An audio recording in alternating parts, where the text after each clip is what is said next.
एक मुसलमान सुल्तान सैजदे में था। उसके पीछे 5000 फौजों के हाथ में लोहे के रॉकेट थे। वो उठता है और कहता है, मैं जिंदा हूं जब तक एक भी अंग्रेज जिंदा है। उसके इशारे पर आसमान में आग उठती।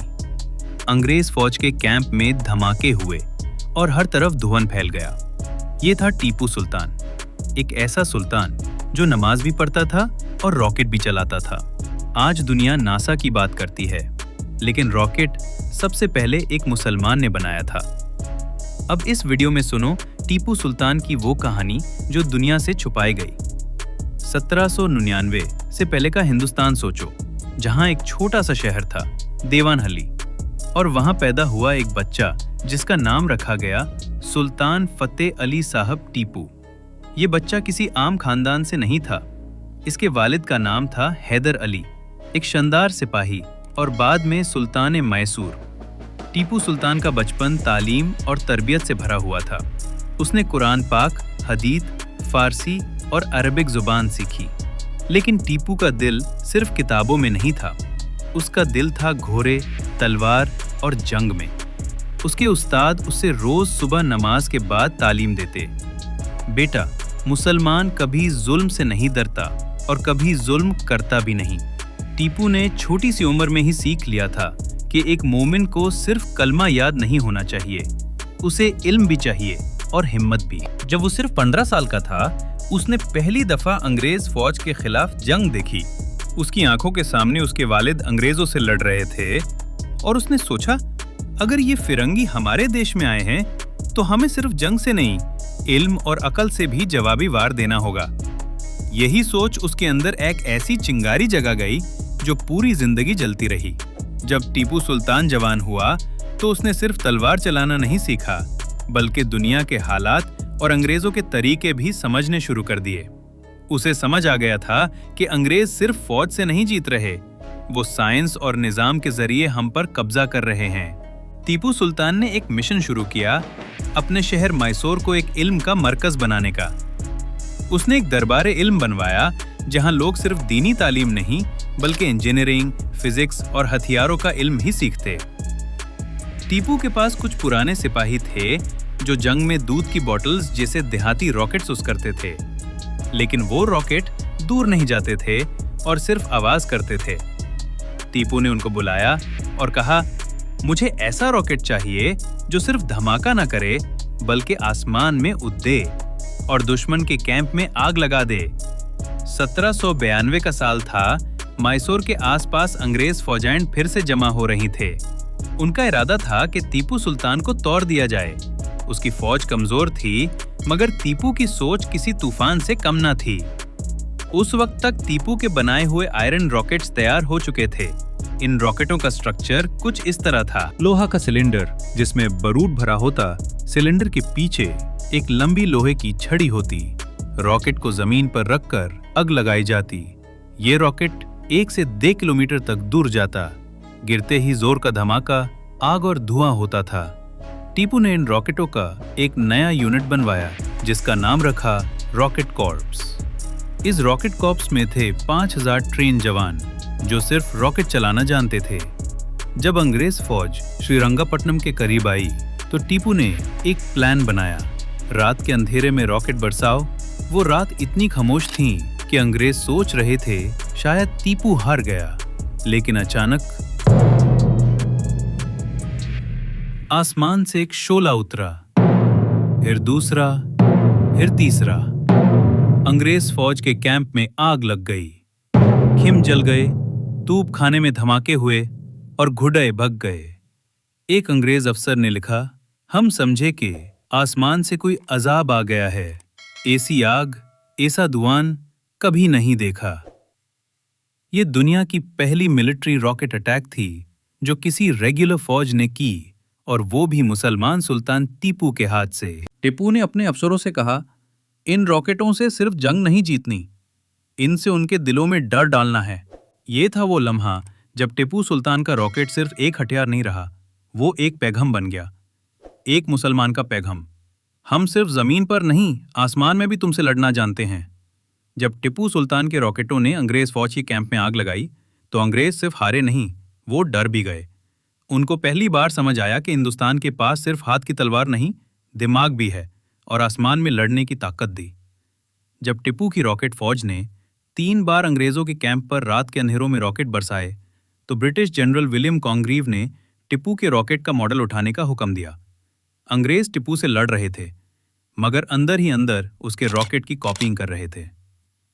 जब 1799 में टिप्पू सुल्तान शहीद हुआ, तो ब्रिटिश फौज ने उसके रॉकेट सिस्टम, रॉकेट शेल्स और ड्राइंग सब लूट कर लंदन भेज दिए। वहां उन पर रिसर्च की गई और एक ब्रिटिश साइंटिस्ट ने लिखा, टिप्पू सुल्तान के रॉकेट ने हमें ऐसी टेक्नोलॉजी दी जिसे हम यूरोप में भी कभी तसव्वुर नहीं कर सकते थे। फिर 1804 में जनरल कॉन्ग्रीव ने कॉन्ग्रीव रॉकेट सिस्टम लॉन्च किया, जो नेपोलियन बोनापार्ट के खिलाफ यूरोपियन जंगों में इस्तेमाल हुआ। और क्या आयरॉनी थी, वो रॉकेट जो टिप्पू ने इस्लाम और हिंदुस्तान के लिए बनाया, अब वो यूरोप में अंग्रेजों का फख्र बन गया। लेकिन नाम किसी को नहीं पता था, न टिप्पू का, न उसके इंजीनियर्स का, न उस इल्म का जो मिसौर में जन्मा था। टिप्पू सुल्तान का रॉकेट अब भी लंदन के रॉयल आर्टिलरी म्यूजियम में रखा हुआ है, लेकिन उस पर लिखा है कैप्चर्ड फ्रॉम मिसोरियन फोर्सेस 1799। किसी को नहीं बताया जाता कि ये दुनिया का पहला एडवांस रॉकेट सिस्टम एक मुस्लिम सुल्तान ने बनाया था। टिप्पू सुल्तान हार गया, मगर उसका रॉकेट दुनिया जीत गया। साल था 1799। जंग का नाम था चौथी एंग्लो मिसौर वॉर और मैदान था श्रीरंगापट्टनम का किला। अंग्रेजों ने अपनी पूरी फौज जमा कर ली थी और उनके साथ थे कुछ गद्दार राजा भी, जो हिंदुस्तान का नुकसान करने पर तुले हुए थे। टिप्पू सुल्तान ने जंग का आखिरी दौर अपने किले में किया। रॉकेट कोर अब कमजोर हो चुकी थी, लेकिन टिप्पू ने हार मानना ना सीखा था। अंग्रेजों ने किले का घिराव कर दिया। हर तरफ से गोलियां बरस रही थीं। टिप्पू के सिपाही शहीद हो रहे थे, लेकिन सुल्तान ने एक बार भी पीठ नहीं दिखाई। उसके अफसरों ने कहा, सुल्तान, आइए हम आपको किसी सूरन से निकाल देते हैं। टिप्पू ने जवाब दिया, शेर कभी पीछे नहीं हटता, या तो जीत कर जिंदा रहता है या लड़कर शहीद होता है। जब अंग्रेज किले में घुसे, टिप्पू ने तलवार निकाली और आखिरी सांस तक लड़ता रहा। फिर एक गोली उसके सीने में लगी, फिर दूसरी, और फिर टिप्पू सुल्तान शहीद हो गया। लेकिन उसके हाथ में तलवार थी और चेहरे पर सुकून। अंग्रेजों ने उसका लश देखकर कहा, हमने आज एक सुल्तान को नहीं, एक सोच को मार गिराया है। टिप्पू शहीद हो गया, लेकिन उसकी मौत से पहले उसका रॉकेट यूरोप ले जाया गया। उसके बनाए हुए हथियार, उसकी इंजीनियरिंग और उसका विजन, सब कुछ चुरा लिया गया। लेकिन चुराया गया तो साइंस, टिप्पू का जज्बा चुरा नहीं सके। टिप्पू के आखिरी लफ्ज थे, मैं अल्लाह का बंदा हूं, गुलामी मेरी किस्मत नहीं। टिप्पू सुल्तान चला गया, लेकिन उसका बनाया हुआ रॉकेट, उसका इल्म और उसका नाम अब भी दुनिया में गूंजता है। जब लंदन के साइंस म्यूजियम में टिप्पू के रॉकेट्स रखे गए, तो यूरोप के साइंटिस्ट हैरान रहे। एक ऐसा रॉकेट जिसका डिजाइन हमने कभी नहीं देखा और उस जमाने के हिंदुस्तान में बना था। लेकिन किसी ने नहीं लिखा मेड बाय अ मुस्लिम सुल्तान।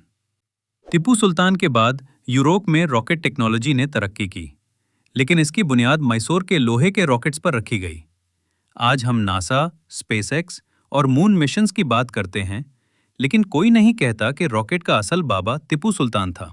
क्या आप सोच सकते हैं, अगर टिप्पू जिंदा रहता तो हिंदुस्तान पहला मुल्क होता जो आसमान में अपना परचम ले जाता।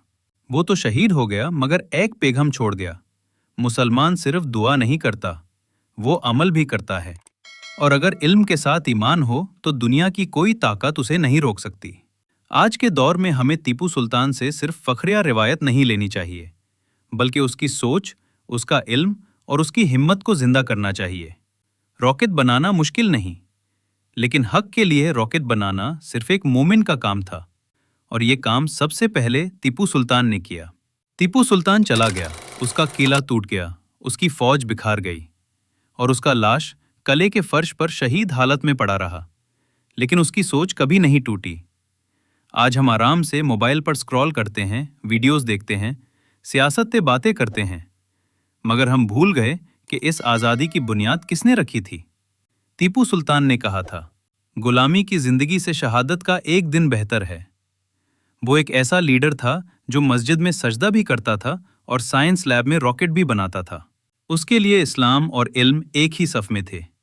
वो कहता था, अगर कुरान इल्म का पहला दर्स देता है तो हम क्यों ना इल्म में सबसे आगे हों। अंग्रेज चले गए, मगर टीपू सुल्तान का रॉकेट अब भी लंदन के म्यूजियम में है। नाम नहीं है, लेकिन असलियत उस सुल्तान की है।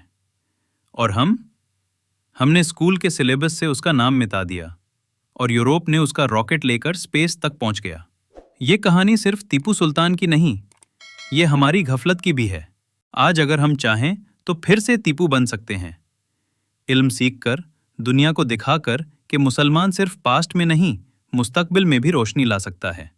आखिर में एक बात याद रखना, जिस कौम का रॉकेट उसके दुश्मन उठा ले और उसकी औलाद उसका नाम भी ना ले, तो समझ लो कि वो कौम सिर्फ किताबों में रह गई है। लेकिन अगर आज भी कोई टीपू जैसा सोचने लगे, तो आसमान फिर मुसलमान के कदम चूमेगा। अगर आप भी चाहते हैं कि टीपू सुल्तान का नाम जिंदा रहे, तो इस वीडियो को शेयर करो, चैनल को सब्सक्राइब करो और दिल से दुआ करो, या अल्लाह हमें फिर से टीपू सुल्तान बना दे।